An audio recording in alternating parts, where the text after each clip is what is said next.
Connaissez-vous le nudge? En anglais, ça signifie coup de coude et ça désigne des techniques de comportement, des techniques liées à l'économie comportementale qui visent à nous faire modifier nos comportements, mais alors de façon douce, presque sans nous en rendre compte. L'exemple le plus connu, c'est cette mouche dessinée au fond des urinoirs des toilettes de l'aéroport d'Amsterdam. Un simple dessin qui a fait baisser de 80% les dépenses de nettoyage dans les toilettes de ces messieurs. Pourquoi? Parce qu'ils visent la mouche et salissent moins, terriblement efficace et surtout pas cher, Anne-Laure. Alors vous allez nous présenter donc ce nudge qui intéresse de plus en plus les pouvoirs publics, notamment en France. Oui, ces techniques ne sont ni des contraintes, ni des sanctions, ni des taxes, ni des lois. Elles ne coûtent pas cher, elles incitent à se comporter autrement. Étienne Bressou l'explique, directeur général délégué de la Nudge Unit chez BVA. L'idée, c'est comment je peux organiser l'environnement de choix des individus pour les aider à atteindre leurs propres objectifs. Si je veux maigrir, si j'ai chez moi des bols qui sont très gros, quand je mets 30 grammes de céréales à l'intérieur, les 30 grammes de céréales me paraissent tout petits à l'intérieur du bol et c'est plutôt déprimant. Si j'ai au contraire chez moi des bols qui sont tout petits et sur lesquels quand je mets 30 grammes, le bol a l'air plein, je vais avoir une impression de satiété beaucoup plus forte et je vais consommer moins de céréales. Donc l'esprit du nudge, c'est ça, c'est comment je m'organise, comment j'organise mon environnement ou comment d'autres personnes peuvent organiser mon environnement pour m'aider à atteindre mes objectifs. On va chercher à faire en sorte que les gens passent d'une intention à une action. Alors cette théorie du nudge a pour père fondateur le prix Nobel d'économie 2017, Richard Thaler, qui a popularisé cette économie dite comportementale avec un ouvrage paru en 2008, dont se sont inspirés très rapidement les gouvernements anglais puis américains. La France, elle, s'y est mise plus tard.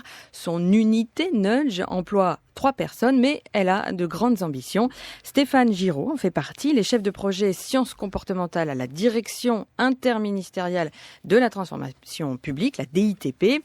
Le soutien de ces nudges aux politiques publiques permet, selon lui, d'éviter que ces politiques ne soient totalement hors sol, car l'homo economicus, qui prendrait des décisions rationnelles, n'existe pas. Quand vous faites une politique publique, c'est toujours mieux quand même de tenir compte de ces, on peut appeler ça des biais, on peut appeler ça des phénomènes comportementaux, mais tout un ensemble de mécaniques psychologiques qui conditionnent la réussite des politiques publiques, surtout quand ces politiques publiques, elles ont justement vocation à changer les comportements.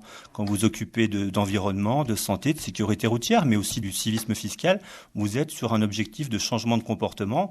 Et pour changer ces comportements, c'est bien de savoir ce qu'il peut y avoir dans la partie la plus intime de nos prises de décision. Mais ça veut surtout pas dire, par contre, aller tenter de jouer avec cette intimité. Il faut juste la comprendre. Bon, mais alors, qu'est-ce qui distingue le nudge de la manipulation? Alors, on peut se poser la question. Effectivement, quand on sait que, par exemple, un produit affiché à 9,99 € au lieu de 10, c'est aussi un nudge. Et ça, le marketing l'a compris depuis très longtemps.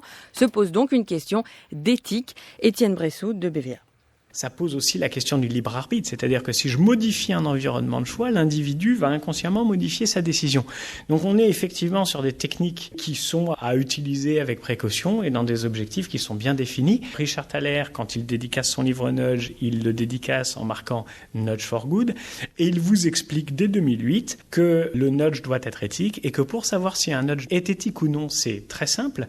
Il suffit de se dire, est-ce que la personne sur laquelle je l'applique, si je lui disais ce que j'ai fait et pourquoi je l'ai fait, est-ce qu'elle est contente ou est-ce qu'elle hurle? Et si elle hurle, ça n'est pas un nudge, c'est un sludge. En résumé, ce nudge éthique sert toujours l'intérêt individuel et ou collectif. Il doit être transparent et il doit être contournable. Le fait est que sitôt que l'économie comportementale a été popularisée, elle a aussi été critiquée, notamment par des économistes comme Jean-Michel Servet. Vous pourrez l'entendre sur la page hashtag de notre site. Vous y découvrirez aussi les nombreux exemples de nudge pratiqués par les États qui ont par exemple du mal à faire payer l'impôt dans les délais. Vous verrez qu'une seule petite question sur votre déclaration d'impôt peut tout changer. Et alors, quelle réaction vis-à-vis du nudge sur les réseaux sociaux, Anne-Laure? Alors, plutôt des réserves, un emballage marketing d'idées sans consistance, selon un internaute, un bon truc de communication, mais dont l'effet peut être limité pour un autre.